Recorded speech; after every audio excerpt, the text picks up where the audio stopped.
আজকে আপনাদের সামনে আমি আলোচনা করব ইনশাআল্লাহ ফেরেশতা এবং কিতাব, এই দুটি জিনিসের উপরে, মালাইকা এবং কিতাব। ফেরেশতার উপরে ঈমান আনতে হবে, কিতাবের উপরে ঈমান আনতে হবে। শুধু পূর্ব পশ্চিমে কতগুলো সেজদা দিলেই, এতে যদি কপালে দাগও পড়ে যায়, এটি একটি উপমা আল্লাহ দিয়েছেন, একটা উপমা, একটা দৃষ্টান্ত দিয়েছেন যে পূর্ব পশ্চিমে মুখ ঘুরানো এটা একটি উপমামূলক কথা, এটাই যথেষ্ট নয়। ঈমান আনতে হবে, বিষয়টা বুঝতে হবে, আকীদাকে মজবুত করতে হবে। আজকে মালাইকা ফেরেশতা সম্পর্কে আমরা আলোচনা করব, তারপরে কিতাব সম্পর্কে আলোচনা করব। ওমা তৌফিকি ইল্লা বিল্লাহ। ফেরেশতাদের প্রতি ঈমান, এটা হচ্ছে আল্লাহর প্রতি ঈমানের পরিপূর্ণতা মাত্র। আল্লাহর উপরে ঈমানটা পরিপূর্ণ করতে হলে ফেরেশতাদের উপরে বিশ্বাস করতে হবে। এর উদ্দেশ্য শুধু ফেরেশতাদের উপরে স্বীকৃতি দানই নয়, বরং প্রকৃতপক্ষে এই বিশ্ব ব্যবস্থায় তাদের স্থান কি এটা জেনে নিতে হবে। ফেরেশতারা হচ্ছে আল্লাহ রাব্বুল আলামিন তার আজ্ঞাবহ গোলাম, আল্লাহ পাকের, তারা হচ্ছেন দাস, আল্লাহ পাকের বান্দা, আমাদের মতোই। আমরা যেমন আল্লাহর গোলাম, ফেরেশতারাও আল্লাহর গোলাম। এই ফেরেশতা সম্পর্কে পৃথিবীর বিভিন্ন ধর্মের বিভিন্ন রকমের কনসেপশন আছে। এই ফেরেশতাদেরকে ইংরেজিতে অ্যাঞ্জেল বলা হয়, যার চরিত্র খুব ভালো লাগে, লোকেরা বলে অ্যাঞ্জেলিক ক্যারেক্টার, এটা ফেরেশতা ধরনের চরিত্র লোকটা, এরকম বলে থাকে। সুতরাং খ্রিস্টান হোক, ইহুদি হোক, আর হিন্দু হোক, যে কোনো জাতের লোক হোক, ফেরেশতায় তারা বিশ্বাস করে। আর এই ফেরেশতাদের উপরে তাদের বিশ্বাসটা হচ্ছে বিকৃত। কি ধরনের? কারো মতে ফেরেশতা হচ্ছে প্রকৃতির সন্তান, কারো মতে ফেরেশতা হচ্ছে আল্লাহর মেয়ে, নাউযুবিল্লাহি মিন যালিক। যার কারণে সূরা আন-নাজমের মধ্যে আল্লাহ পাক এর প্রতিবাদ করেছেন। আল্লাহ পাক বলছেন, ওরা দাবি করলো ফেরেশতা হচ্ছে আল্লাহর মেয়ে। আল্লাহ পাক বলছেন, আলাকুমুদ যাকারু ওয়া লাহুল উনসা তিলকা ইযান কিসমাতুন দিযা। কি হে, তোমরা ছেলেগুলি নিজেদের জন্য নিয়ে নিলে আর মেয়েগুলি আমার ভাগে ফেলে দিলে, এটা কি ধরনের অসম বন্টন? ফেরেশতাকে তারা বলেছে আল্লাহর মেয়ে, আবার কেউ বলেছে ফেরেশতারা আল্লাহর ছেলে।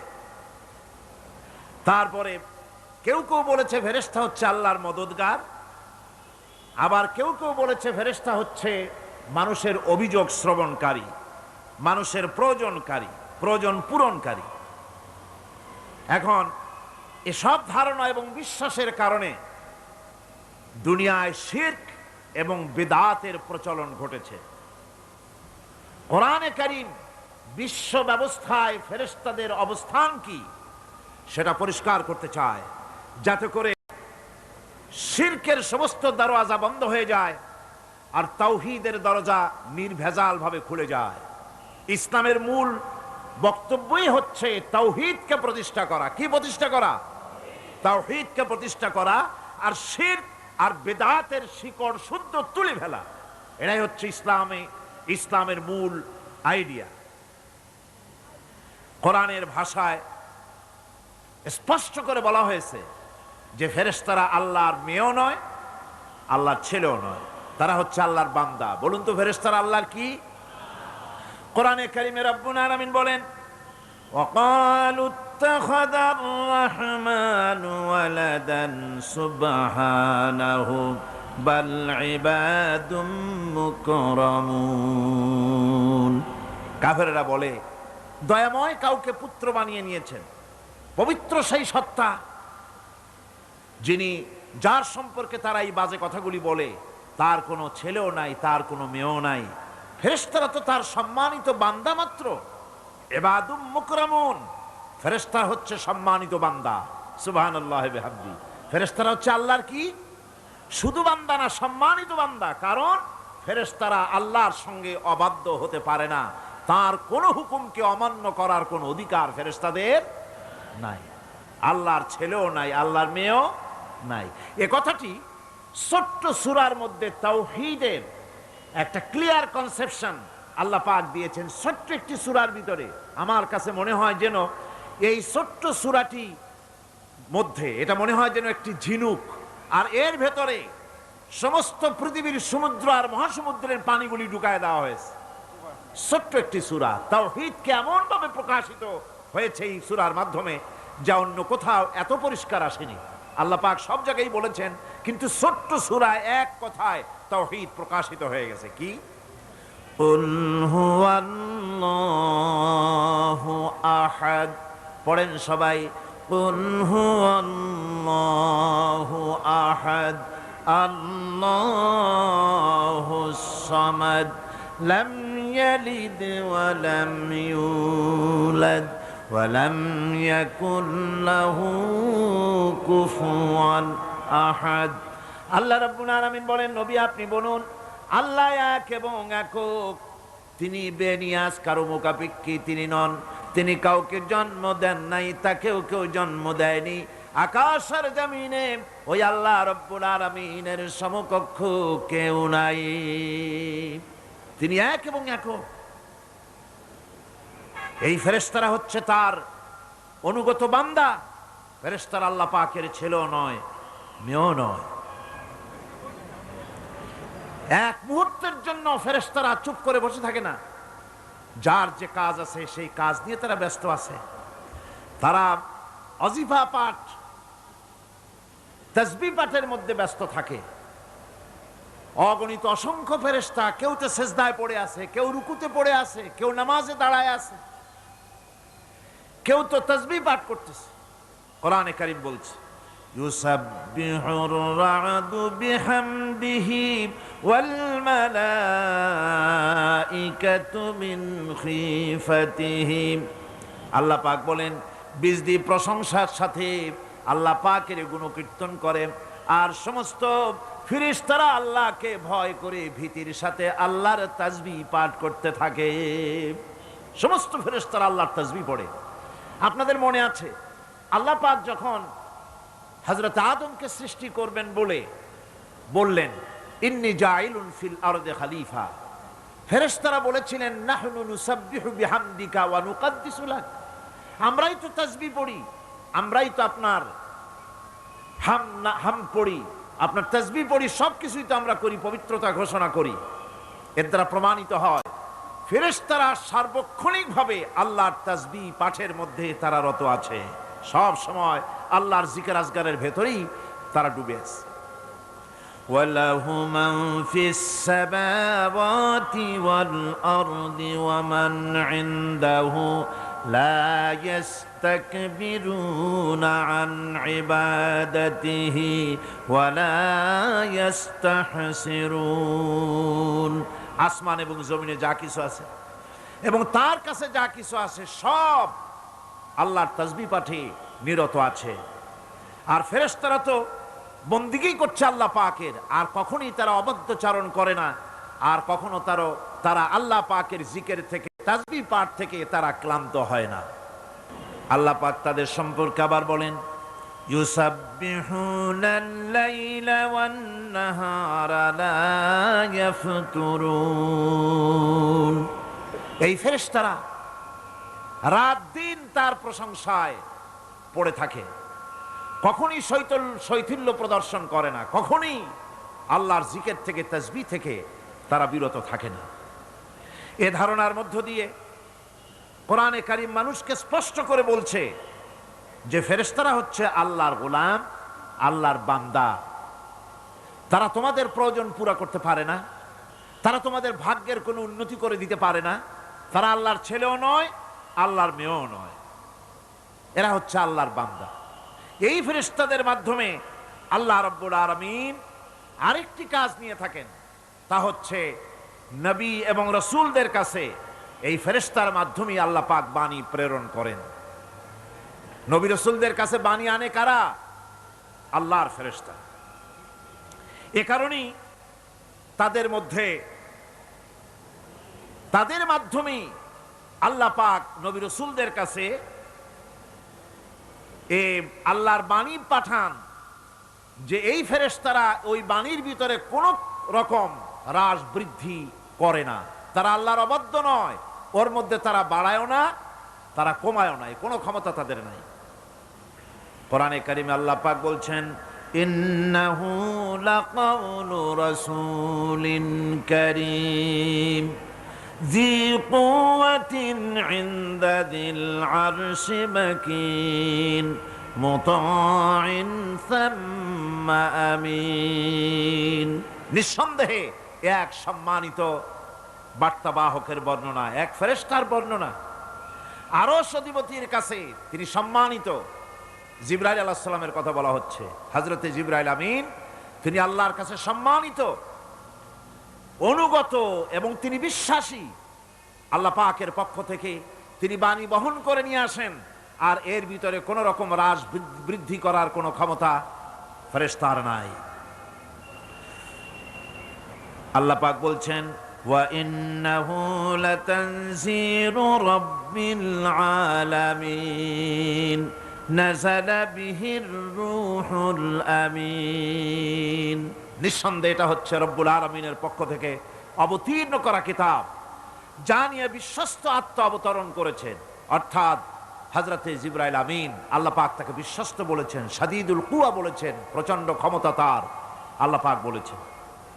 এর থেকে জানা গেল যে ফেরেশতাদের প্রতি ঈমান শুধু আল্লাহর প্রতি ঈমানের জন্যই নয়, বরং কিতাবের প্রতি, নবীদের প্রতি ঈমান আনার জন্য ফেরেশতাদের প্রতি ঈমান আনা জরুরি। ফেরেশতাদের উপর ঈমান আনা কি জরুরি, অত্যন্ত জরুরি।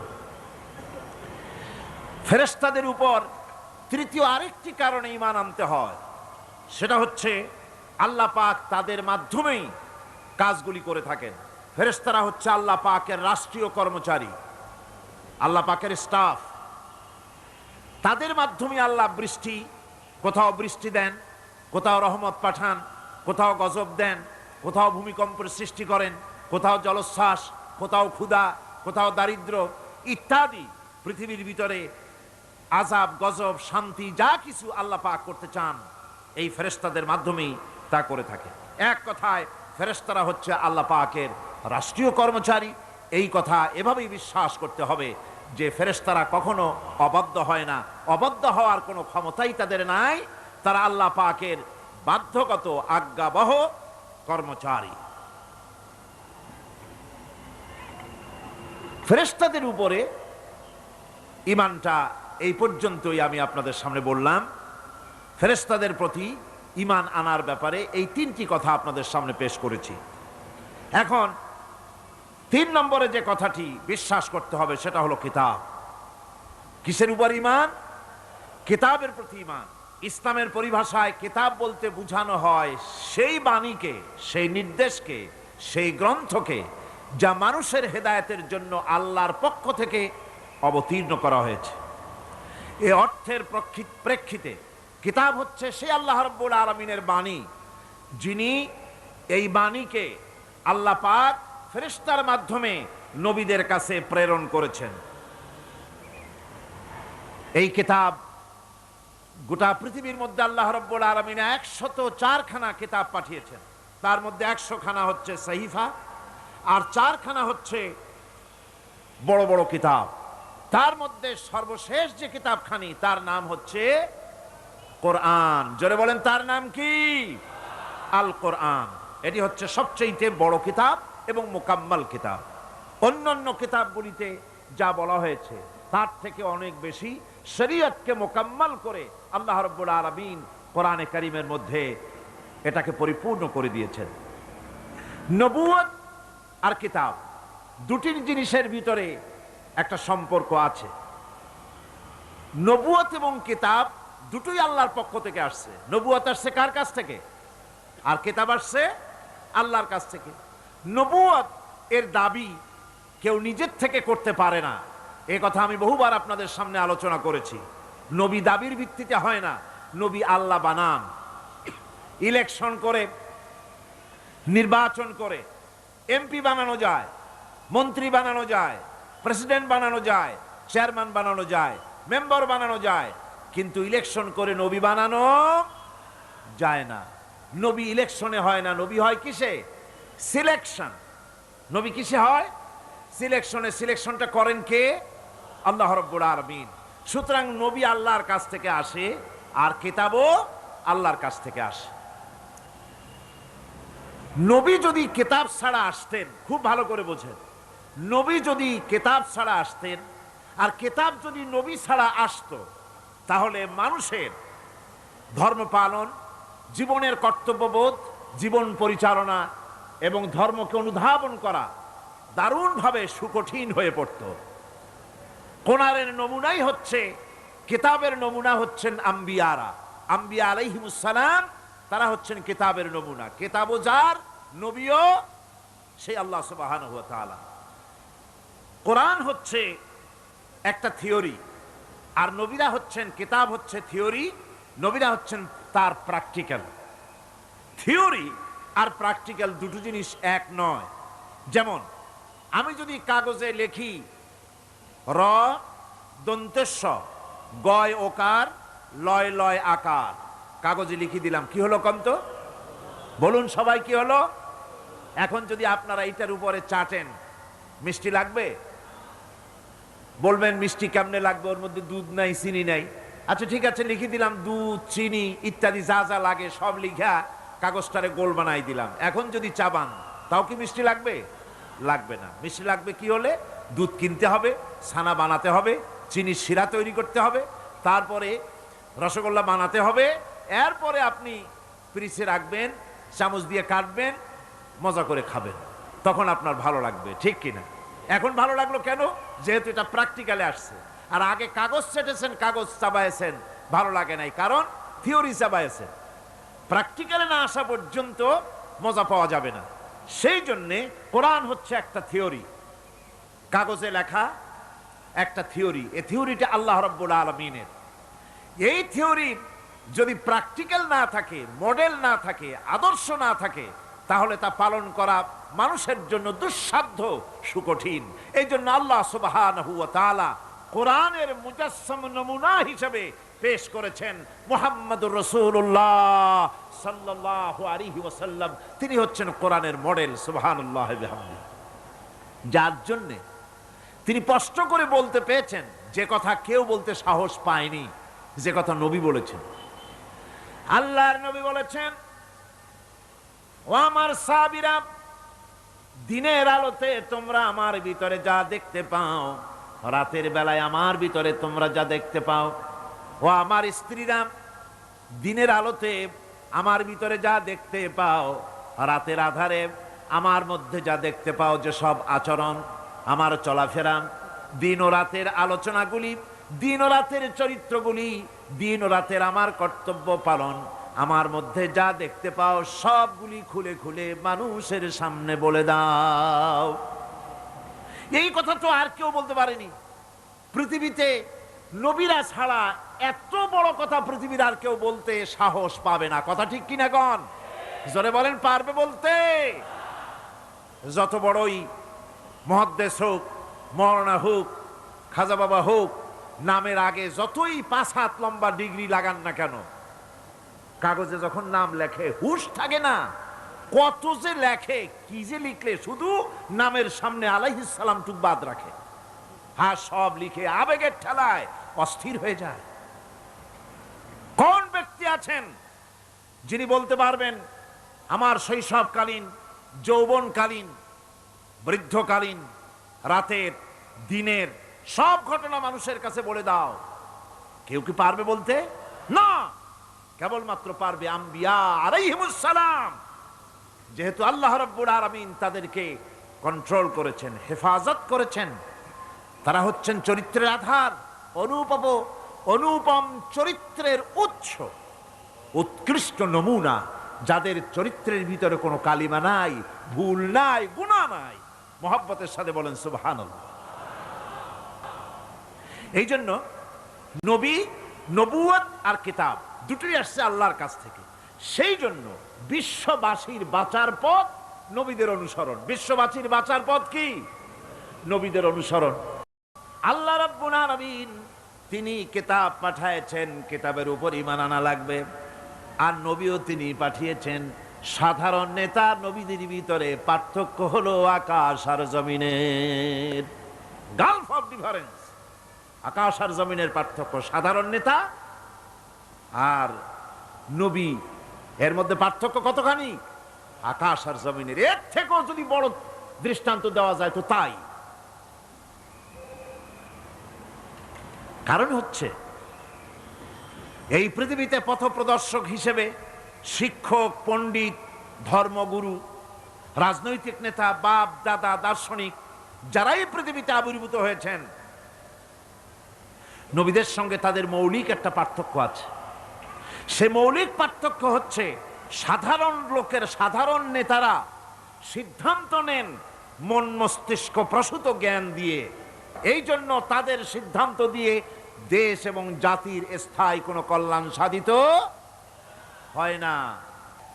আল্লাহ রাব্বুল আলামিন বলেন, মা ইয়ানতিকু আনিল হাওয়া ইন হুয়া ইল্লা ওয়াহয়ুন ইউহা।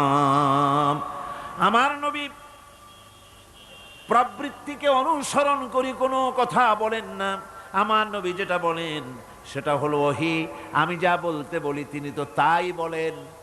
নবী নিজের মগজ থেকে কিছু বলেন না, আল্লাহর কথা দিয়ে বলেন। এই জন্য কোরআন আর হাদিসে বেশি কোনো পার্থক্য নাই। কোরআন হলো, কোরআনের ভাব এবং ভাষা দুটোই আল্লাহ রাব্বুল আলামিনের, আর হাদিসের ভাষাটা শুধু আল্লাহর নবীর, আর ভাবটা হচ্ছে আল্লাহ রাব্বুল আলামিনের। নবীরা যা বলেন তাই সত্য। এই জন্য নবীদের কথার ভিতরে কোনো বক্রতা নাই, নবীদের কথার ভিতরে কোনো বক্রতা নাই, কোনো শটতামি নাই, কোনো প্রবঞ্চনা নাই।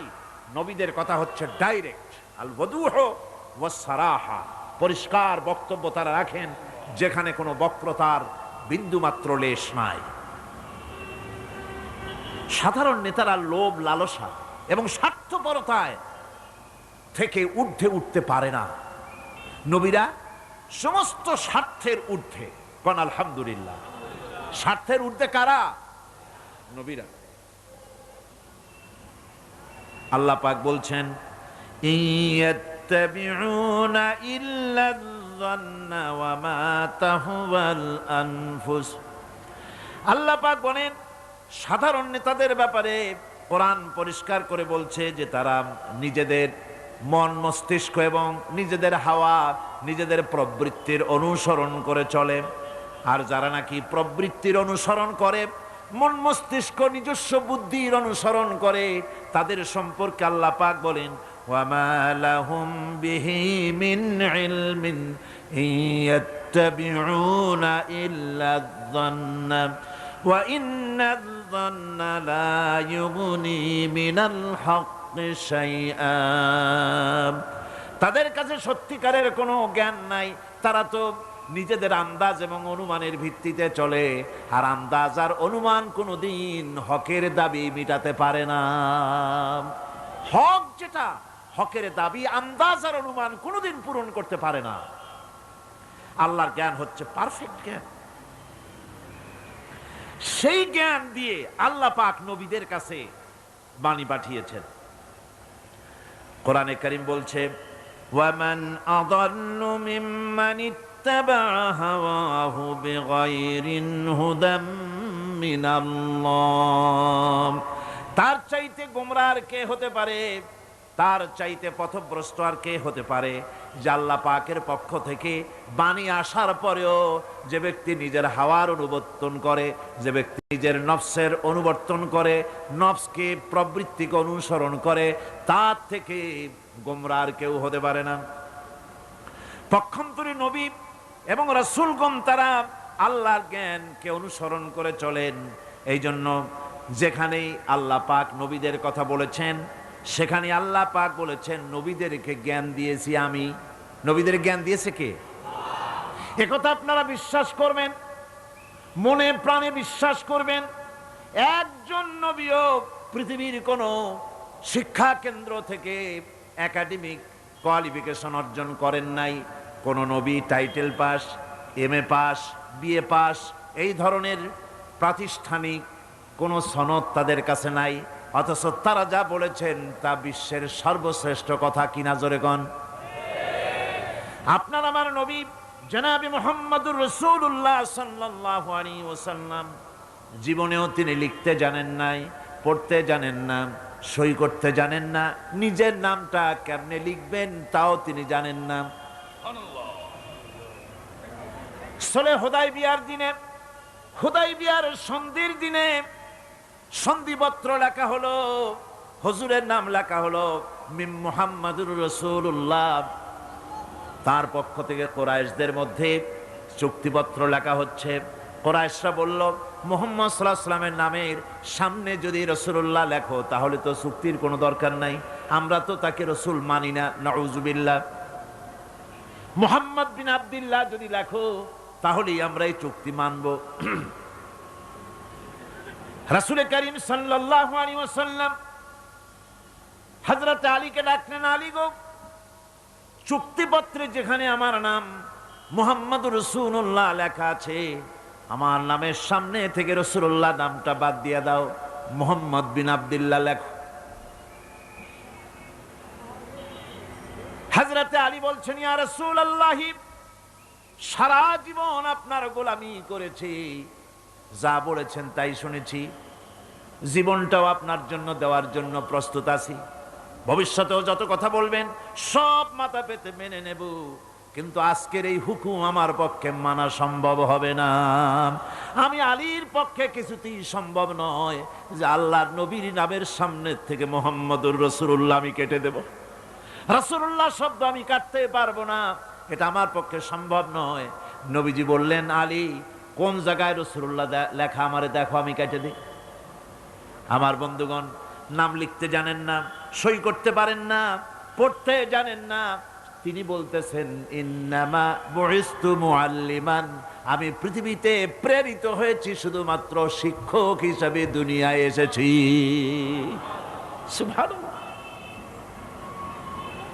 দুনিয়ার কোন শিক্ষা প্রতিষ্ঠানে আল্লাহ রাব্বুল আলামিন তার হাবিবকে পড়ান নাই, যেহেতু তিনি তো বিশ্ব নবী। আমার নবী কি নবী? জোরে কর না, কি নবী? আপনার আমার নবী বিশ্ব নবী। বিশ্ব নবী সাধারণ মানুষের কাছে কি পড়বে? যে পড়াবে তার মগজ তো ছোট, তার জ্ঞান তো সীমিত। সীমিত জ্ঞান দিয়া বিশ্ব নেতারে কি শিখাবে, বিশ্ব নবীরে কি শিখাবে? এই জন্য আল্লাহ রাব্বুল আলামিন বিশ্ব নবীর শিক্ষক আল্লাহ পাক নিজে হয়ে গেলেন। কোরআনে কারীম বলছে, যখনই নবীদের জ্ঞানের কথা এসেছে তখনই আল্লাহ পাক বলেছেন, আমি জ্ঞান দিয়েছি। লক্ষ্য করুন, হযরত ইব্রাহিম আলাইহিস সালাম তার পিতাকে ডেকে বলছেন, ইয়া আবাতি ইন্নী ক্বাদ জাআনি মিনাল ইলমি মা লাম ইয়াতিকা ফাত্তাবি'নি আহদিকা সিরাতান সাবিয়্যা। হে পিতা, বিশ্বাস করো, আমার কাছে এমন এক জ্ঞান এসেছে যা তোমার কাছে নাই, যা তোমার কাছে আসে না। তুমি আমার অনুসরণ করো, আমি তোমার সোজা পথ দেখাই দেবো। সুবহানাল্লাহ। তুমি আমাকে অনুসরণ করো, যেহেতু আমার কাছে যে জ্ঞান আসছে ওই জ্ঞান তোমার কাছে নাই। ইব্রাহিম আলাইহিস সালামের কাছে কার জ্ঞান আসছে? আল্লাহ রাব্বুল আলামিনের জ্ঞান।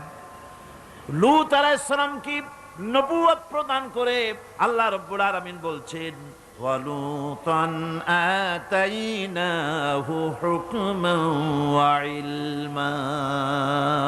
আমি লূতকে আমার পক্ষ থেকে জ্ঞান দান করেছি, হিকমত দিয়েছি, বিজ্ঞান শিক্ষা দিয়েছি, আমি তাকে ইলম দান করেছি। সুবহানাল্লাহ, আমি তাকে ইলম দিয়েছি। মুসা আলাইহিস সালাম সম্পর্কে আল্লাহ পাক বলেন, ওয়ালাম্মা বালাগা আশুদ্দাহু ওয়াস্তাওয়া আতাইনাহু হুকমান ওয়া ইলমা। মুসা আলাইহিস সালাম যখন বয়স সন্ধিক্ষণে পৌঁছে গেলেন, যখন তিনি পূর্ণ বয়স প্রাপ্ত হলেন এবং তিনি যখন নিজেকে সম্পূর্ণ লালন পালন করার কাজ যখন তার সম্পূর্ণ হয়ে গেল, আমি তখন আমার পক্ষ থেকে তাকে ইলম দান করেছি, জ্ঞান দান করেছি, হিকমত দিয়েছি, জ্ঞান দিয়েছি। রাসূল করিম সাল্লাল্লাহু আলাইহি ওয়াসাল্লাম সম্পর্কে আল্লাহ পাক বলছেন, ওয়ালা ইন ইত্তাবা'তা আহওয়াআহুম বা'দাল্লাযী জাআকা মিনাল ইলম মা লাকা মিনাল্লাহি মিন ওয়ালিয়্যিন ওয়ালা নাসীর। তুমি যদি জ্ঞান লাভের পরও তাদের প্রবৃত্তির অনুসরণ করো, তাহলে আল্লাহর কাছ থেকে তোমাকে রক্ষাকারী কেউ থাকবে না, কোনো সাহায্যকারী তুমি পাবে না। আমি যে জ্ঞান তোমাকে দিয়েছি এটারই অনুসরণ করো, এর মধ্যেই মুক্তি, বিশ্ববাসীর মুক্তি এই জ্ঞানের অনুসরণের ভেতরে। প্রত্যেক জাতির জন্য আল্লাহ রাব্বুল আলামিন নিজের পক্ষ থেকে রাসূল পাঠিয়েছেন। আল্লাহ পাক বলেছেন, ওয়ালিকুল্লি উম্মাতির রাসূল, প্রত্যেক জাতির জন্য আমি রাসূল প্রেরণ করেছি। এমন কোন জাতি নাই যার কাছে নবী রাসূল পাঠানো হয় নাই। ওয়া ইম মিন উম্মাতিন ইল্লা খালা ফিহা নাযীর, সমস্ত নবীদের কাছে, সমস্ত উম্মতের কাছে, জাতির কাছে আমার পক্ষ থেকে আমি নবী পাঠাইছি। কোন সুবহানাল্লাহ। কেউ যেন বলতে পারে না যে আমরা আল্লাহর পক্ষ থেকে কোনো দাওয়াত পাই নাই, আল্লাহর পক্ষ থেকে সত্যকে চেনার কোনো রাস্তা পাই নাই। এই জন্য প্রত্যেক নবীদের, প্রত্যেক উম্মতের জন্য, জাতির জন্য আল্লাহ সুবহানাহু ওয়া তাআলা তিনি নবী পাঠিয়েছেন নিজের পক্ষ থেকে, হেদায়েত পাঠিয়েছেন নিজের পক্ষ থেকে। এই নবীদেরকে পাঠাবার উদ্দেশ্য কি ছিল? কোরআনে কারিমে আল্লাহ পাক বলেন, আমাদের নবীকে আল্লাহ পাক ডেকে বলছেন, আলিফ লাম রা কিতাবুন আনজালনাহু ইলাইকা লিতুখরিজান নাস মিনাজ-যুলুমাতি ইলান নূর। আলিফ লাম রা কিতাবুন আনজালনাহু ইলাইকা লিতুখরিজান নাস মিনাজ-যুলুমাতি ইলান নূর। এই কিতাব আমি আপনার উপর অবতীর্ণ করেছি। এ হচ্ছে একখানা কিতাব, এই কিতাবখানা আমি আপনার প্রতি অবতীর্ণ করেছি। এই জন্য করেছি কিতাব অবতীর্ণ, যাতে করে মানব মণ্ডলীকে পঞ্জীভূত অন্ধকারের ভিতর থেকে বের করে আলোর দিকে নিয়ে আসতে পারেন। এ বিশ্ব হচ্ছে অন্ধকারে ভরা। পৃথিবীতে মানব রচিত যত মতবাদ আছে সব হচ্ছে অন্ধকার। সবগুলি কি? অন্ধকার। এই অন্ধকারের ভিতর থেকে আলোর দিকে নিয়ে আসবেন। আলো হচ্ছে কি? ইসলাম। আলো হচ্ছে কোরআন। কোরআনের দিকে নিয়ে আসবে, ইসলামের দিকে নিয়ে আসবে। সেই জন্য আমি আপনার প্রতি এই কোরআন অবতীর্ণ করেছি। আমার ভাইয়েরা, সকল আসমানি কিতাবের উপরে আমাদের ঈমান আনা লাগবে। শুধুমাত্র কোরআন শরীফের উপরে নয়, সকল কিতাবের উপরে ঈমান আনতে হবে। কোরআনকে যেমন মানি, মুহাম্মদ সাল্লাল্লাহু আলাইহি ওয়াসাল্লামকে যেমন মানি, সব নবীদের উপরে ওই রকম ঈমান আনতে হবে। কোরআন যেমন মানি ওই রকম করে সমস্ত কিতাবের উপরে ঈমান আনতে হবে। এটার শর্তই দেওয়া হয়েছে, মুমিন হচ্ছে তারা, ওয়াল্লাযীনা ইউমিনুনা বিমা উনজিলা ইলাইকা ওয়া মা উনজিলা মিন ক্বাবলিক। মুমিন হচ্ছে সেই সব লোক, মুত্তাকি হচ্ছে তারা যারা তোমার উপরে নাজিলকৃত কিতাবের উপর ঈমান এনেছে এবং এর আগে যত কিতাব আসছে সমস্ত কিতাবের উপর ঈমান এনেছে। তারাই হচ্ছে মুত্তাকি, তারাই হচ্ছে মুমিন। আল্লাহ পাক বলেন, নাজ্জালা আলাইকাল কিতাবা বিল হাক্কি মুসাদ্দিকান লিমা বাইনা ইয়াদাই। আল্লাহ তোমার প্রতি সত্য সহকারে যে কিতাব নাজিল করেছেন আর এর পূর্বে আগত সকল কিতাবের উপরে এর সত্যতা প্রমাণ করে। এ কোরআন হচ্ছে আগের যত কিতাব নাজিল হয়েছে সমস্ত কিতাবের সত্যতা প্রমাণকারী কিতাব। এই জন্য মুমিনদেরকে বলতে বলা হয়েছে, কুল আমান্না বিল্লাহি ওয়া মা উনজিলা আলাইনা ওয়া মা উনজিলা আলা ইব্রাহিম ওয়া ইসমাঈলা ওয়া ইসহাক ওয়া ইয়াকুব ওয়াল আসবাত। বলো, আমরা ঈমান এনেছি আল্লাহর প্রতি, আমাদের প্রতি অবতীর্ণ কিতাবের প্রতি, আর ইব্রাহিম, ইসমাইল, ইসহাক, ইয়াকুব এবং তার আওলাদদের প্রতি যে কিতাব অবতীর্ণ হয়েছে সমস্ত কিতাবের উপর আমরা ঈমান এনেছি। وما أوتي موسى وعيسى والنبيون من ربهم لا نفرق بين أحد منهم ونحن له مسلمون। আর মুসা, ঈসা, অন্যান্য নবীদের উপরে যত কিতাব অবতীর্ণ হয়েছে সমস্ত কিতাবের উপরে আমরা ঈমান আনতেছি। আর আমরা হচ্ছি আল্লাহ পাকের আজ্ঞাবহ, আমরা হচ্ছি আল্লাহ পাকের বান্দার মধ্যে আমরা শামিল। আল্লাহ পাক বলছেন এই পৃথিবীতে আমি যত নবী পাঠাইছি সমস্ত নবীদের সাথে তিনটা জিনিস দিয়েছি। কয়টা জিনিস? তিনটি জিনিস দিয়েছি সমস্ত নবীদেরকে। লাকাদ আরসালনা রুসুলানা বিল বাইয়িনাতি ওয়া আনজালনা মাআহুমুল কিতাবা ওয়াল মিজানা লিয়াকুমান নাসু বিল কিসত। নিঃসন্দেহে আমি নবীদেরকে স্পষ্ট নিদর্শনাদি সহ এই পৃথিবীতে পাঠিয়েছি এবং সেই সঙ্গে তাদেরকে কিতাব দিয়েছি আর তাদেরকে মিজান দান করেছি, বাইয়িনাত দান করেছি। তিনটা জিনিস দিয়েছি, এক দিলাম বাইয়িনাত, আর এক দিলাম কিতাব, আর এক দিলাম মিজান। কয়টা হলো? তিনটা। বাইয়িনাত কি? বাইয়িনাত হলো, বাইয়িনাত বলা হয় এমন জিনিসগুলি কি যা একজন নবীর আচার আচরণ দেখে বুঝতে পারা যায় নিঃসন্দেহে ইনি আল্লাহর নবী। সুবহানাল্লাহ। এটাই হচ্ছে বাইয়িনাত। তার চরিত্র, তার আচার আচরণ এগুলি প্রমাণ করে তিনি নবী।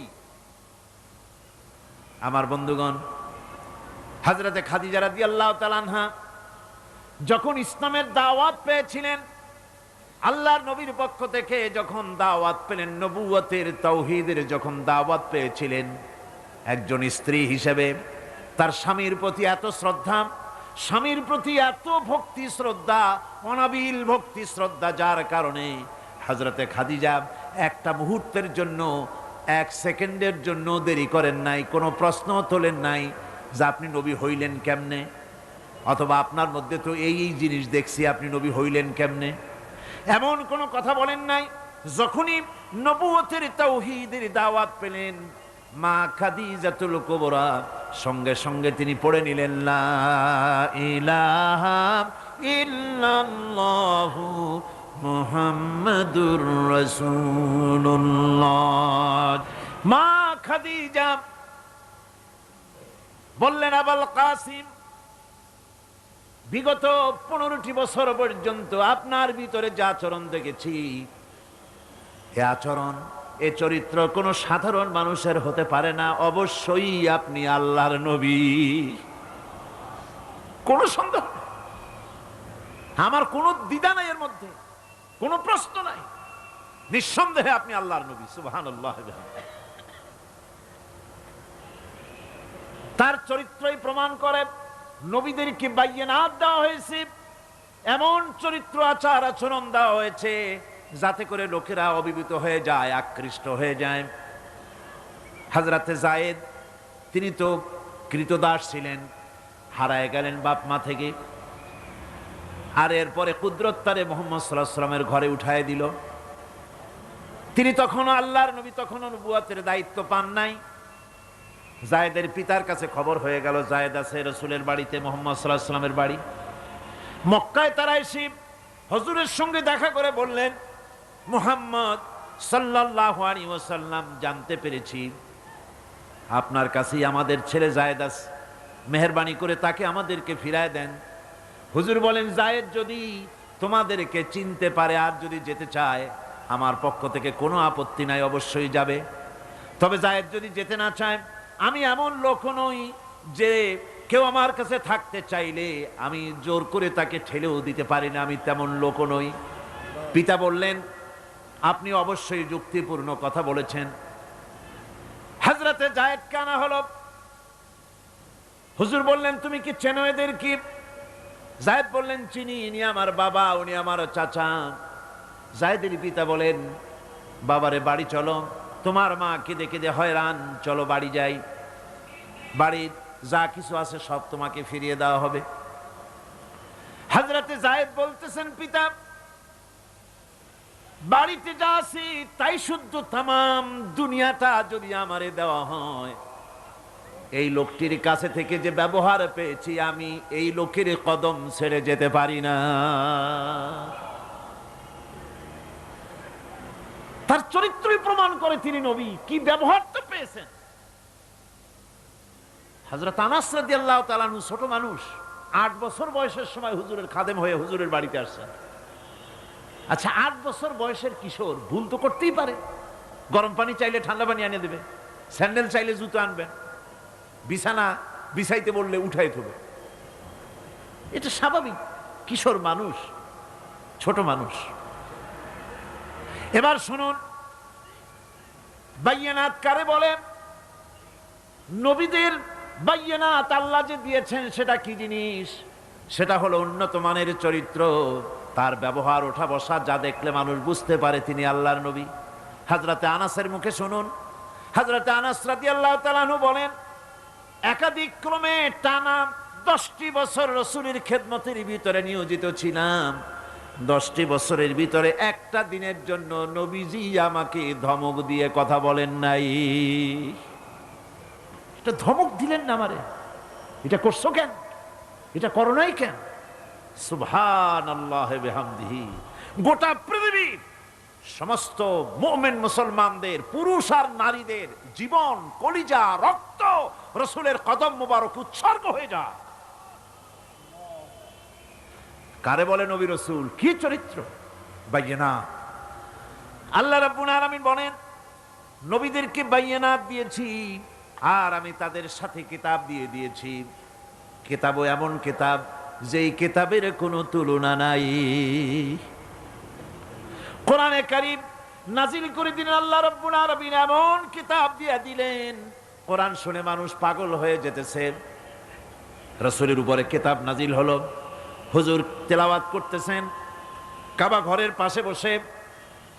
হজের মৌসুম এসেছে, আবু জাহাল ঘরে ঘরে গিয়া বলতেছে, আমার দেশে একটা পাগল হয়েছে, কন নাউজুবিল্লাহ। তারে জেনে ধরেছে, খবরদার তার কাছে যাবা না, কি বলে তাও শুনবা না। ওই যে লোকটা দেখা যায় এখন, পাগল দেখার একটা উৎসাহ লোকেদের মধ্যে সব কালে আছে। লোকদের চিন্তা হলো, কি বলে তা না হয় নাই শুনলাম, কিন্তু লোকটা কেমন, পাগলটা কেমন, একটু দেখে আস। তারা চলে গেল দেখার জন্য। কানে আঙ্গুল দিয়া গেছে, কেউ বা কানের মধ্যে তুলা দিয়া গেছে। আল্লাহর হাবিবের কাছে গিয়া নবীজির চেহারা মোবারকের দিকে তাকাইয়া তারা দেখতেছে, দেখে দেখে চোখ আর ফেরে না। আহারে, এত সুন্দর কি মানুষ হয় নাকি? পাগল হয়ে গেছে। এত সুন্দর মানুষ, তা কি কখনো পাগল হইতে পারে? আমরা তো পাগল দেখেছি, পাগলের জামা কাপড়ের খোঁজ থাকে না, মাথার চুল একদিকে, মোছ আর একদিকে, দাড়ি আর একদিকে, জামার বোতামের ঠিক নাই, দাঁতে ময়লা, জামায় কাপড়ে ময়লা। এ কেমনে পাগল হবে? এত সুন্দর মানুষ, এত বিন্যস্ত মানুষ, পাগল হবে না নিশ্চয়ই।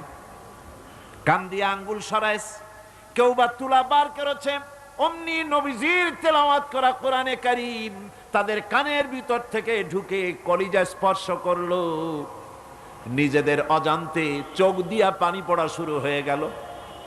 বিদেশ থেকে আগত লোকগুলি চোখ থেকে পানি পড়তেছে আর মুখ থেকে বেরিয়ে গেল, আশহাদু আল্লা ইলাহা ইল্লাল্লাহু ওয়াহদাহু লা শারীকা লাহু ওয়া আশহাদু আন্না মুহাম্মাদান আবদুহু ওয়া রাসূলুহু। কোরআনে কারীম কি মজার জিনিস আল্লাহ পাক আমাদের দিয়েছেন, সুবহানাল্লাহ। আমার বন্ধুগণ, আল্লাহ পাক বলেন, আমি নবীদেরকে বাইয়ানাত দেই, কিতাব দেই, আর দেই তাদেরকে তৃতীয় আর একটা জিনিস, যেটা হলো মিজান। তার মানে হলো মানদণ্ড বা দাড়িপাল্লা। এখানে বোঝানো হয়েছে সত্যের সেই মাপকাঠি যা হক এবং বাতিলের মাঝে ওজন দিয়ে মানুষকে ঠিক করে দেওয়া যায়, এটার নাম মিজান। এই সুবিচার নবীরা ছাড়া সাধারণ মানুষের কাছে পাওয়া সম্ভব নয়। সুবিচার পাওয়া যাবে কেবল কাদের কাছে? নবীদের কাছে, কোরআনের কাছে, নবুয়তের কাছে আর কিতাবের কাছে সুবিচার। আর পৃথিবীতে সুবিচার নাই। আছে সুবিচার? হতে পারে না। সেই জন্য মিজান, দাড়িপাল্লা, এটা হচ্ছে ইনসাফের প্রতীক। এটা কিসের প্রতীক? ইনসাফের প্রতীক। এটা আবার মনে করেন না যেটা জামাত ইসলামের প্রতীক। গ্রাম থেকে কিছু লোক আসছে, ঢাকা হাইকোর্টের সামনে গিয়ে দেখে বিরাট দাড়িপাল্লা টানানো। কয় যে বাপরে, জামাত ইসলামের এত বড় অফিস! দুনিয়ার সব, বাংলাদেশের সবগুলি কোর্টের সামনে এরকম দাড়িপাল্লা টানানো আছে। ইনসাফের প্রতীক। এটা হচ্ছে ইনসাফের প্রতীক। ইনসাফ কি মুকদ্দাস তারাজু। এই পবিত্র একটি দৃষ্টান্ত আল্লাহ রাব্বুল আলামিন দাড়িপাল্লার সাথে দিয়েছেন, ইনসাফ। এই ইনসাফ কেবলমাত্র করতে পারে কারা? নবীরা। কিসের মাধ্যমে? কোরআনের মাধ্যমে। বাইয়িনাত দিয়েছি, কিতাব দিয়েছি, মিজান দিয়েছি। মিজান দিয়েছি, বিচারটা কেমন দেখো। বিচারটা কারে কয়? ইহুদি এসে একজন মুসলমানের বিরুদ্ধে নালিশ করেছে আল্লাহর নবীর দরবারে। নবীজি সাক্ষ্য প্রমাণ নিয়ে সবকিছু শুনে মিলে রায় দিলেন ইহুদির পক্ষে, মুসলমানের বিপক্ষে। কারে কয়? মিজান। নবী তো ইচ্ছা করলে তার নিজের দলের ওই মুসলমানদের পক্ষেই তো রায়টা দেওয়া স্বাভাবিক ছিল। ছিল কিনা কন? বাপ হোক, মা হোক, দলের নেতা হোক, সব সময় নিজের স্বার্থের দিকে টানে। কথা ঠিক কিনা? স্বাভাবিকভাবে বোঝেন। চট্টগ্রাম শহরে সবচাইতে বড় সন্ত্রাসী ধরা পড়েছে। পুলিশ বহু পরিশ্রম করে খাগড়াছড়ি থেকে ঘাট ধরে নিয়ে আসছে। ঢাকা থেকে টেলিফোন আসছে, মন্ত্রী বাহাদুরের টেলিফোন। হ্যালো, কে? চিটাগংয়ের এসপি? বলে হ্যাঁ। কারে ধরছো? কয় বল্টু মিয়ারে। ছাড়ো মিয়া, আমার দলের লোক তুমি ঠিক পাও নাই? কয় স্যার, অস্ত্র শুদ্ধা ধরছি। অস্ত্র শুদ্ধা ছেড়ে দে। এই জন্য পৃথিবীর সাধারণ মানুষের কাছে ইনসাফ পাওয়া যায় না। যায় আল্লাহ পাক বলেন, আমি নবীর কাছে মিজান দিয়েছি। সুবহানাল্লাহ। কেমন মিজান দিলাম? নবীজি বিচার করতেছেন, ইহুদির বক্তব্য শুনে মুসলমানের পক্ষে রায় না দিয়া রায়টা দিলেন ইহুদির পক্ষে। মুসলমান বেচারা অসন্তুষ্ট হয়ে গেলেন। তিনি চলে গেলেন হযরত ওমর রাদিয়াল্লাহু তাআলা আনহুর কাছে। কপাল কত খারাপ! তার কাছে গিয়ে বলছেন, আমিরুল মুমিনিন। তিনি তো তখন আমিরুল মুমিনিন হন নাই। যে বলছেন, ভাই ওমর, একটা বিচারের সানি করার জন্য আসছি। বলে, সানি আসছো আমার কাছে? পয়লা গেছিলা কার কাছে? গেছিলাম মুহাম্মদ সাল্লাল্লাহু আলাইহি ওয়াসাল্লামের কাছে। দেখেন অবস্থাটা। সবকিছু শুনে মিলে আমি মুসলমান, চান্দা দেই, জিহাদের পয়সা দেই, সাথে সাথে থাকি, জামাতে নামাজ পড়ি, জিহাদের ময়দানে যাই। বিচারটা আমার পক্ষে না হয়ে রাসূল ইহুদির পক্ষে রায় দিয়ে দিলেন। এটা একটা কথা হইল নাকি? আপনি বিচক্ষণ মানুষ, সবকিছু শুনে মিলে আপনি বিচারটার সানি করে দেন। হযরত ওমর বলেন, বাবাজি অপেক্ষা করো, আমি তোমার বিচারের সানি করতেছি, দাঁড়াও। হযরত ওমর ঘরের মধ্যে ঢুকলেন, তরবারি নিয়ে আসলেন। খাপের থেকে তরবারি বার করে হযরত ওমর বলেন, যেই ব্যক্তি আল্লাহর নবীর ফয়সালা করার পর তা মানতে পারে না, তার সানি করতে আসে, তার ফয়সালা তো এই রকম করে করে দিতে হয়। তরবারি মারলেন, গর্দান পড়ে গেল। এর নাম হচ্ছে মিজান, ইনসাফ। এই ইনসাফ কেবলমাত্র নবীদের পক্ষেই সম্ভব। কাদের পক্ষে সম্ভব? নবীদের পক্ষেই এই ইনসাফ করা সম্ভব। সেই জন্য আল্লাহ বলছেন, সমস্ত নবীদেরকে তিনটি জিনিস দিয়েছি, কিতাব দিয়েছি, বাইয়িনাত দিয়েছি, আর মিজান দিয়েছি। আমার ভাইরা, কিতাবের প্রতি ঈমান আনবো, সব কিতাব মানি, সব রাসূলদের মানি। লা নুফাররিকু বাইনা আহাদিন মির রুসুলি। কোন নবীদের ভিতরে আমরা পার্থক্য সূচিত করি না, সমানভাবে সব নবীদের উপর ঈমান আনছি। যত নবীর নাম জানি আর যত নবীর নাম জানি না, সমস্ত নবীদেরকে মানি, শ্রদ্ধার সাথে ঈমান এনেছি। ঠিক কিনা কন? সমস্ত কিতাবের প্রতি ঈমান এনেছি, কিন্তু অন্যান্য সমস্ত কিতাবের সাথে সম্পর্ক ছিন্ন করে শুধুমাত্র মানতে হবে কোরআন। শুধুমাত্র মানতে হবে কি? সমস্ত আসমানি কিতাব বিশ্বাস করি, ঈমান এনেছি, কিন্তু সমস্ত কিতাবের সাথে সম্পর্ক ছিন্ন করে মানতে হবে শুধুমাত্র কোরআন। কারণ এটাই হচ্ছে মুকাম্মাল। হযরত ওমর রাদিয়াল্লাহু তাআলা আনহু একদিন রাসূল করিম সাল্লাল্লাহু আলাইহি সাল্লামের সামনে তাওরাতের একটা পাতা এনে তিনি পড়তেছিলেন। বললেন, হুজুর, তাওরাতের একটা পাতা পাইছি, একটু আপনারে শোনাই। হুজুরের কাছ থেকে অনুমতি না নিয়েই তিনি তা পড়া শুরু করে দিলেন। কিছুক্ষণ পর হযরত আবু বকর রাদিয়াল্লাহু তাআলা আনহু এসে তিনি রাসূলের চেহারার দিকে তাকিয়ে দেখেন আল্লাহর নবীর চেহারা মোবারক গোসায় লাল হয়ে আছে। হযরত সিদ্দিক আকবর রাদিয়াল্লাহু তাআলা আনহু বলেন, ওমর, এর থেকে যদি তুই মরে যেতি, এর থেকে তুমি যদি মরে যেতে। তিনবার বললেন। হযরত ওমর হতচকিত হয়ে গেলেন। তিনি তাকিয়ে রাসূলের চেহারা মোবারকের দিকে দেখেন হুজুরের চেহারা গোসায় ভরে গেছে। হযরত ওমর থরথর করে কাঁপতে লাগলেন। বললেন, ইয়া রাসূলুল্লাহ, ওমরের জীবন, ওমরের মা বাপের জীবন আপনার কদমে উৎসর্গ হয়ে যাক। কি অপরাধ করেছি ইয়া রাসূলুল্লাহ? হুজুর বলছেন, ওমর, তুমি যে কিতাবের পাতা আমারে শোনাইতেছো, এই কিতাব যার উপরে অবতীর্ণ হয়েছে সেই মুসা আলাইহিস সালাম যদি আজকে বেঁচে থাকতেন আমার উম্মতের ভিতরে শামিল হওয়া ওয়াজিব হয়ে যেত। সুতরাং সমস্ত কিতাব থেকে সম্পর্ক ছিন্ন করে মানতে হবে কেবলমাত্র কোরআন। মানতে হবে কোনটা? আর ওই কিতাবগুলির সাথে আমাদের থাকবে কি? ঈমানের সম্পর্ক। কিসের সম্পর্ক? ঈমান ও আকীদার সম্পর্ক। আর মানতে হবে কোরআন। এই কোরআনে কারিমের রয়েছে বিশেষ কিছু বৈশিষ্ট্য। সুবহানাল্লাহ, কত বৈশিষ্ট্য! কোরআনে কারিমের রয়েছে বৈশিষ্ট্যে ভরা এই কোরআন, যা আল্লাহ রাব্বুল আলামিন আমাদেরকে দান করেছেন।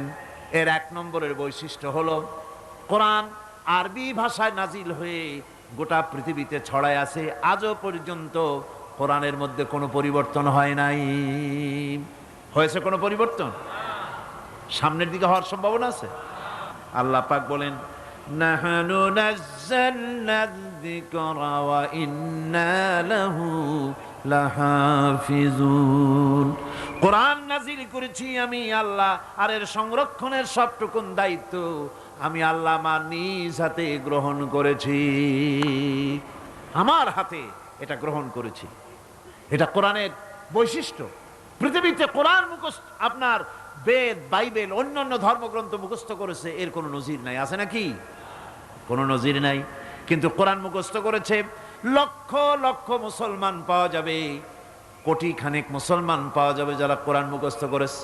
আল্লাহ রাব্বুল আলামিন বলেন, ওয়ালাকাদ ইয়াসসারনাল কুরআনা লিযিকর।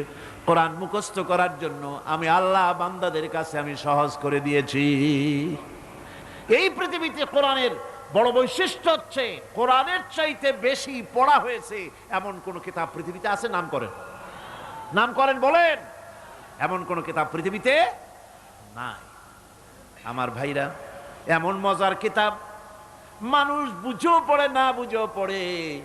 রাতের বেলায় তাহাজ্জুদের নামাজ পড়ে কোরআন তেলাওয়াত করে, আর চোখের পানি দিয়া দাড়ি ভিজে যায়। কোরআনে কারীম এত মজার কিতাব। এই কোরআনে কারীমকে আল্লাহ রাব্বুল আলামিন বিরাট নিয়ামত করে মানুষের জন্য পেশ করেছেন। আর এই কোরআনেরই অনুসরণ করতে হবে, বৈশিষ্ট্যগুলি বুঝতে হবে। আর এই কোরআনের অনুসরণ করা লাগবে, কারণ কোরআনকেই একমাত্র অনুসরণযোগ্য কিতাব বলে আল্লাহ সর্বশেষ এই কিতাব নাজিল করেছেন। আল্লাহর পক্ষ থেকে আর একটা বাণীও মানুষের জন্য আসবে না। আসবে নাকি? আল্লাহর পক্ষ থেকে আখিরি কালাম। আল্লাহ পাক বলছেন, ইন্না আনজালনা ইলাইকাল কিতাবা বিল হাক্কি লিতাহকুমা বাইনান নাসি বিমা আরাকাল্লাহ। আমি এই কিতাবকে সত্য সহকারে তোমার উপরে অবতীর্ণ করেছি, যাতে করে এই সত্য জ্ঞান এবং বিচার ফয়সালা তুমি মানুষের মধ্যে করতে পারো। সেই জন্য আমার পক্ষ থেকে এই কিতাব তোমার উপরে সত্য সহকারে অবতীর্ণ করেছি। এই কিতাবেরই অনুসরণ করতে হবে কেবলমাত্র, আর কোনোটার নয়। সুতরাং কোরআনের প্রতি ঈমান আনার লক্ষ্যে কোরআনের বিশুদ্ধতা সম্পর্কে সন্দেহ এবং সংশয় দূর করা জরুরি। কোরআনের প্রতি আমাদের কি কোনো সন্দেহ আছে? জোরে বলেন আছে? আলহামদুলিল্লাহ কোন কোন আলহামদুলিল্লাহ। আল্লাহ রাব্বুল আলামিন প্রথমে তো চ্যালেঞ্জ করেছিলেন, তোমরা যদি সন্দেহ পোষণ করো কোরআনের ব্যাপারে, তাহলে কোরআন শরীফের মতো করে একখানা কিতাব বানায় আনো। এই চ্যালেঞ্জের মোকাবেলা দুনিয়া কেউ করতে পারে নাই। এরপরে আল্লাহ পাক বলেছেন, পারলা না গোটা কোরআন, কোরআনের মতো করে 10টা সূরা বানায় আনো। তাও সাড়া পাওয়া গেল না, কাউকে পাওয়া গেল না। পরে আল্লাহ পাক সর্বশেষ চ্যালেঞ্জ করলেন, ইন কুনতুম ফি রাইবিম মিম্মা নাযালনা আলা আবদিনা ফাআতু বিসূরাতিন মিন মিসলিহি ওয়াদউ শুহাদাআকুম মিন দুনিল্লাহি ইন কুনতুম সাদিকিন। বান্দারে, যদি সন্দেহ করো যে এই কিতাব আমার নবীর বানানো, আমি নাজিল করি নাই, পারলে কোরআন শরীফের ছোট্ট সূরার মতো করে একটা সূরা বানাও। এই চ্যালেঞ্জ কত বছরের হলো? ১৫০০ বছরের পৃথিবীর মানুষের আল্লাহর এই চ্যালেঞ্জের মোকাবেলায় মানুষের, বিশ্ববাসীর নীরবতা প্রমাণ করে কোরআনে কারীম নির্ভুলভাবে আল্লাহর কালাম। ১৫০০ বছর ধরে বিশ্ব মানবের নীরবতা, এই চ্যালেঞ্জের মোকাবেলায় গোটা বিশ্ব নীরব। কথা ঠিক কিনা? কেউ সরব হয়েছে নাকি? কোরআনের মতো করে সূরা বানাও না পারলে। নবীর ব্যাপারে কথা বলেছে, নবীকে মিথ্যা নবী বলেছে, বলেন নাউজুবিল্লাহ। নবীকে পাগল বলেছে, কবি বলেছে, জাদুকর বলেছে, গণক বলেছে। কিন্তু কোরআন আল্লাহর নয়, মানুষের বানানো, এই কথা বলার সাহস কেউ করে নাই। কারণ হলো, কোরআন যদি বলে যেটা মানুষের বানানো, তাহলে লোকেরা তারে ধরবে, তুমিও তো মানুষ, বানাও তো দেখি কোরআনের মতো করে সূরা। এই সাহস কেউ করে নাই, করবেও না। আমার বন্ধুগণ, কোরআন যেইভাবে নাজিল হয়েছিল নবীজির কাছে, ঠিক ওইভাবে আজও পর্যন্ত আছে না? নাই? আছে কি না? আর কিয়ামত পর্যন্ত চিল্লা, এখন কিয়ামত পর্যন্ত থাকবে। আল্লাহ পাক বলেন, ইন্না আলাইনা জামআহু ওয়া কুরআনা ফাইদা ক্বারানাহু ফাত্তাবি' কুরআনা সুম্মা ইন্না আলাইনা বায়ানা। একে সংগ্রহ করা এবং পড়িয়ে দেওয়া আমার দায়িত্ব। কোরআন শরীফ সংগ্রহ করা এবং এটাকে পড়ায় দেওয়ার দায়িত্ব আমি আল্লাহর। অতএব তুমি যখন একে পড়ো, তখন তোমার সেই কোরআনকে অনুসরণ করবে, আর এর অর্থ বুঝিয়ে দেওয়ার দায়িত্ব আমি আল্লাহর। রাসূল করিম সাল্লাল্লাহু আলাইহি ওয়াসাল্লাম কোরআন শরীফ নাজিল হচ্ছিল, আর তেলাওয়াত করতে গিয়ে, মুখস্থ করতে গিয়ে তাড়াহুড়ো করতেছিলেন। বারবার জিহ্বা ওড়াচ্ছেন, রাসূলের মুখস্থ করতে কষ্ট হচ্ছে। এই দৃশ্য আল্লাহ রাব্বুল আলামিনের বরদাস্ত হলো না। রব্বুল আলামিন তার হাবিবকে শোনালেন, লা তুহাররিক বিহি লিসানাকা লিতাজালা বিহি। নবী হে, কোরআনে কারীম মুখস্থ করার জন্য জিহ্বা এত নাড়াচাড়া করার কোনো দরকার নাই, এত পেরেশান হওয়ার কোনো প্রয়োজন নাই। আমার জিব্রাইল আপনার প্রতি যখন কোরআন অবতীর্ণ করবে, আমার জিব্রাইলের সাথে মাত্র একবার তেলাওয়াত করবেন, আপনার সিনার ভিতরে গোটা কোরআনে কারীম জামায়ে দেওয়ার মালিক আমি আল্লাহ রাব্বুল আলামিন। আমি মুখস্থ করাই দেব। হাবিব, আপনি পড়তে জানেন না সেটা তো আমি জানি, আমি আপনারে পড়াবো, আমি আপনারে শিখাবো, আমি আপনাকে তেলাওয়াত করে ব্যাখ্যা করে বুঝাবার তৌফিক দিয়ে দেব।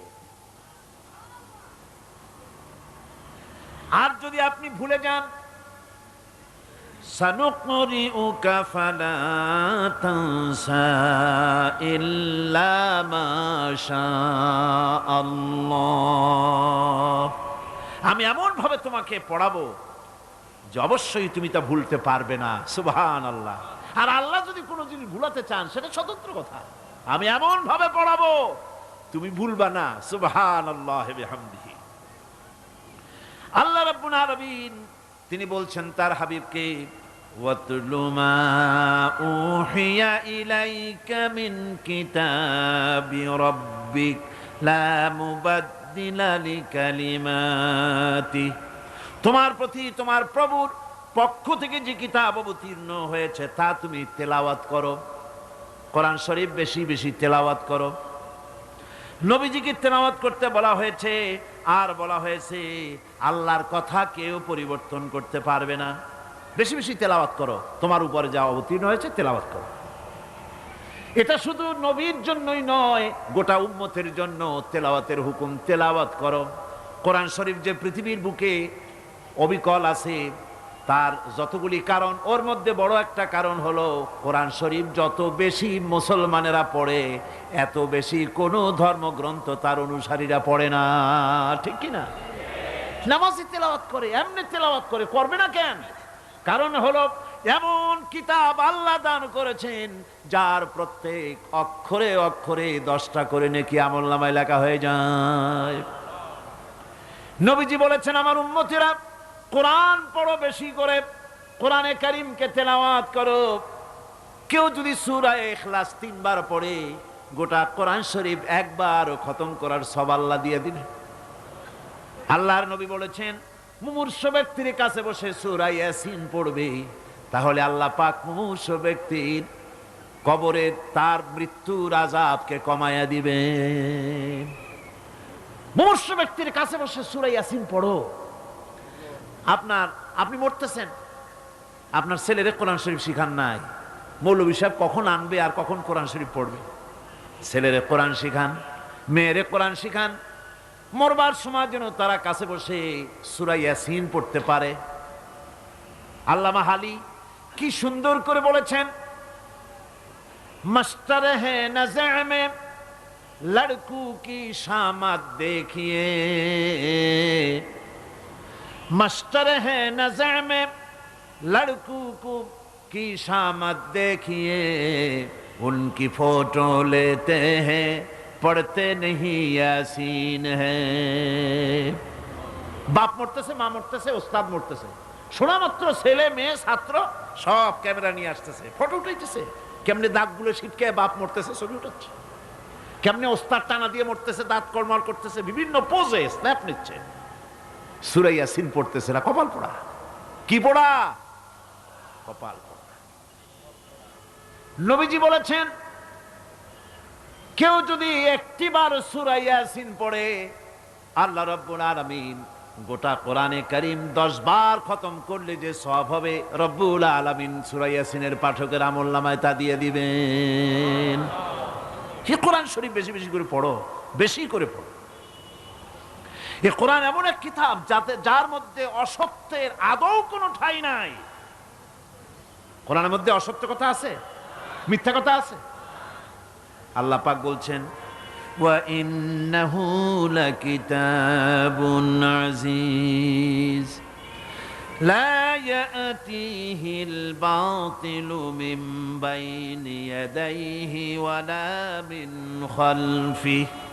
নিশ্চিত রূপে এক সুদৃঢ় সুরক্ষিত কিতাব, মিথ্যা না এর পেছন থেকে, উপর থেকে, ডান থেকে, বাম থেকে, কোন দিক থেকে মিথ্যা কোরআনের ভিতরে প্রবেশের কোনো কায়দা নাই। যালিকাল কিতাবু লা রাইবা ফীহি, এমন কিতাব যার মধ্যে সন্দেহের কোনো অবকাশ নাই। জোরে কর সুবহানাল্লাহ।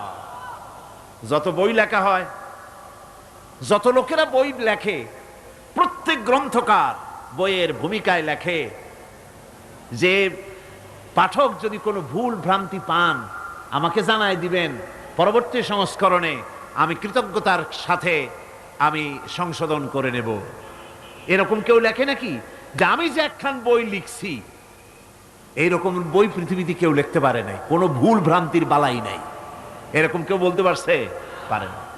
কোরআনে কারীম এমন কিতাব যার ভূমিকায় শুরু হয়েছে, যে কিতাব পড়তেছো এখানে এমন এক কিতাব, যালিকাল কিতাবু লা রাইবা ফীহি, কোনো সন্দেহ নাই, কোনো ভুল নাই এর মধ্যে। এটা একেবারে সম্পূর্ণ আল্লাহ রাব্বুল আলামিনের পক্ষ থেকে যেভাবে আসছিল ওইভাবেই আছে। এবার আল্লাহ গ্যারান্টি দিচ্ছেন, দুনিয়ার মানুষ যদি কখনো অসসার ভিতরে পড়ে যাও যে নবীজি বুঝি এর মধ্যে কিছু বানায় ঢুকাইছে নাকি, তাহলে আমার পক্ষ থেকে গ্যারান্টি শোনো। কে গ্যারান্টি দিচ্ছেন? জোরে কোন কে? ওয়ালাউ তাকাওয়ালা আলাইনা বা'দাল আকাবিল লাআখাযনা মিনহু বিল ইয়ামিন সুম্মা লাকাতা'না মিনহুল ওয়াতিন। আমার নবী যদি নিজের থেকে কোনো কথা বানিয়ে কোরআনের নামে ঢুকাই দিত, কোরআনের ভিতরে যদি আমার নামে নিজের বানানো কথা ঢুকাইতো, আমি আমার নবীজির ডান হাত চেপে ধরতাম, আর আমি আমার নবীজির কণ্ঠ নালীকে কেটে ফেলে দিতাম। একটা বর্ণ নবী এর ভিতরে বানান নাই, এর ভিতরে যা আছে সব আল্লাহ পাকের কালাম, বিশুদ্ধভাবে যেমনটি নাজিল করেছিলেন তেমনটি আমাদের কাছে আছে। সুতরাং কোরআনের পরিপন্থী কোনো জিনিসের অনুসরণ করা যাবে না। সলিড এই কিতাব, আল্লাহর এই বাণী, কিতাবের প্রতি ঈমান। এখন আপনি যতই সেজদা দেন ওই কথায় ফিরে চলেন, ওই যে প্রথম কথা, লাইসাল বিররা আন তুওয়াল্লু বুজুহাকুম কিবালাল মাশরিকি ওয়াল মাগরিব ولكن البر من آمن بالله واليوم الآخر والملائكة والكتاب والنبيين। পূর্ব পশ্চিমে মুখ ঘুরানোই পুণ্যবান নেককার আর সৎকার হওয়ার জন্য যথেষ্ট নয়। সেজদা দিতে দিতে যদি কপালে দাগও পড়ে যায়, আছে না বহু মানুষ কপালে দাগ পড়ে গেছে আর মনে করে এই কপালে দাগ পড়াটাই ফি উজুহিহিম মিন আসারিস সুজুদ, এটা পড়া দরকার ঘষে হইলেও। আসারিস সুজুদ মানে কপালে দাগ পড়া নয়। লোকটা যে নামাজি, তার চেহারার ভিতরে নামাজের আসর ফুটে ওঠে। সুবহানাল্লাহ বিহামদিহি। লোকটারে দেখলেই বোঝা যায় এই লোকটা নামাজি। তার চরিত্র, তার ওঠা বসা, তার চলাফেরা, তার আচরণ, তার হাসি, তার বক্তব্য, তার ওয়াদা, তার সব কিছু দেখে প্রমাণিত হয় যে লোকটা নামাজি। এটাই হলো আসারের সুজুদ। দাগ পড়লেই ওইটার নামই আসারের সুজুদ না। তাহলে যাদের কপালে দাগ পড়ে না সারা জীবনে, তাদের অবস্থাটা কি? সুতরাং পূর্ব পশ্চিমে কতগুলো সিজদা দিলেন ওইটা বড় কথা না। বড় কথা হলো এইগুলির উপর ঈমান আনা। কিতাব মানছি তো, কিতাব ছাড়ার কোনো কিছুকে অনুসরণ করা। এবার শুনুন আল্লাহ পাক কি বলতেছেন, ইত্তাবিউ মা উনজিলা ইলাইকুম মির রাব্বিকুম ওয়া লা তাত্তাবিউ মিন দুনিহি আউলিয়া। যা কিছু তোমার প্রভুর পক্ষ থেকে অবতীর্ণ হয়েছে সেটারই অনুসরণ করো, এবং কোরআন ছেড়ে অন্য কোন পৃষ্ঠপোষকের অনুসরণ করো না। কে নিষেধ করেছেন? কে নিষেধ করেছেন? এই কোরআনের পরিপন্থী কোনো জিনিস মানা যাবে না। কোরআন যা বলেছে সেটাই মানতে হবে। এত বড় নিয়ামত আল্লাহ আমাদেরই দিলেন, কপাল পোড়া জাতি সেই নিয়ামতকে ভুলে গেছে। কোরআন শরীফ পড়ুন, কোরআন বুঝুন, কোরআন আমল করুন, আল্লাহ রাব্বুল আলামিন ভাগ্য খুলে দেবে, ভাগ্য খুলে দেবেন। দেশে শান্তি আসবে, বরকত আসবে, রহমত আসবে। এই শান্তি, রহমত, বরকত যদি লাভ করতে চায় কোরআনের কোনো বিকল্প নাই। সকলকে দাওয়াত দেই, সব মানুষ আজকে যত লোক এসেছেন সকলকে আল্লাহ পাক কোরআন সহি করে তেলাওয়াত করার তৌফিক আল্লাহ পাক আমাদেরকে দান করুন। কোরআন শরীফ সহিভাবে বোঝার তৌফিক আমাদের দিন। কোরআন অনুযায়ী জীবন চালাবার তৌফিক আল্লাহ পাক আমাদের দান করুন। মোনাজাত করব এখন। মোনাজাতের জন্য সব মানুষ বসুন, যত মানুষ দাঁড়ানো আছেন বসেন। আল্লাহুম্মা আমিন। ربنا ظلمنا أنفسنا وإن لم تغفر لنا وترحمنا لنكونن من الخاسرين سبحانك اللهم وبحمدك ونستغفرك ونتوب إليك ونشهد أن لا إله إلا الله وحده لا شريك له ونشهد أن محمدا عبده ورسوله اللهم اجعلنا من التوابين اللهم اجعلنا من المتطهرين اللهم اجعلنا من عبادك الصالحين اللهم اجعلنا من الذين لا خوف عليهم ولا هم يحزنون আয় আল্লাহ রাব্বুল আলামিন, শীতের এই রাতে গভীর রাত পর্যন্ত তোমার বান্দা বান্দিরা কোরআনে কারীমের মাহফিলে হাজিরা দিয়েছে। আয় আল্লাহ, কোরআনে কারীমের বরকতে জাহান্নামের আগুন আমাদের জন্য হারাম বানায়া দাও রব্বুল আলামিন। আমাদের মধ্য থেকে আমরা যারা মা বাপ হারাইছি, মা বাপ যাদের বিদায় হয়ে গেছে, মা বাপের কবরগুলিকে জান্নাতের টুকরা বানায়া দাও। রব্বির হামহুমা কামা রব্বায়ানি সগীরা। আয় আল্লাহ তাআলা, অনেকে দোয়া চেয়েছেন, যিনি যেই উদ্দেশ্যে দোয়া চেয়েছেন নেক উদ্দেশ্য আল্লাহ তুমি পূরণ করে দাও। আয় আল্লাহ, অপারেশন হবে যার, হার্ট অপারেশন, আল্লাহ তুমি মেহেরবানি করে তার অপারেশন আসান করে দাও। আয় আল্লাহ তাআলা, যিনি যার প্যারালাইসিস হয়েছে, আল্লাহ তুমি দয়া করে তাকে প্যারালাইসিস থেকে মুক্ত করে দাও রব্বুল আলামিন। পবিত্র কোরআনে কারীমের মাহফিলে আজ হৃদয়ের সবটুকু আবেগ উজাড় করে দিয়ে তোমার দরবারে বিনীতভাবে নিবেদন করছি, তুমি আমাদের শরীরে যত নিয়ামত দান করেছো জন্মের পরে, এই নিয়ামতের একটা নিয়ামত মৃত্যুর আগে আমাদের থেকে ছিনায়ে নিও না। আমাদের দৃষ্টিশক্তি, শ্রবণ শক্তি, বাক শক্তি, স্মৃতি শক্তি, চলৎ শক্তি, আমাদের শরীরে যা তুমি দিয়েছো সবগুলিকে মৃত্যু পর্যন্ত নিয়ামত টিকায়া রাখো। আয় আল্লাহ তাআলা, এ মাহফিলে হাজার হাজার মানুষ দূর দূরান্ত থেকে আসে, দেশ বিদেশ থেকে আসে। সকলের ধারণা কোরআনের মাহফিলে গেলে দোয়া কবুল হয়ে যাবে। আয় আল্লাহ, দোয়া করার মালিক, দোয়া কবুলের মালিক তুমি। তোমার বান্দারা যার দিলে যে দুঃখ আছে, কষ্ট আছে, সব দুঃখ কষ্ট দূর করে দাও। রব্বানা তাকাব্বাল মিন্না ইন্নাকা আনতাস সামিউল আলিম ওয়া তুব আলাইনা ইন্নাকা আনতাত তাওয়াবুর রহিম। সুবহান রাব্বিকা রাব্বিল ইজ্জাতি আম্মা ইয়াসিফুন ওয়া সালামুন আলাল মুরসালিন আলহামদুলিল্লাহি রাব্বিল আলামিন। ওয়াজআল আখিরা কালিমাতিনা ইনদাল মাউত লা ইলাহা ইল্লাল্লাহু মুহাম্মাদুর রাসূলুল্লাহ। আসসালামু আলাইকুম ওয়া রাহমাতুল্লাহ।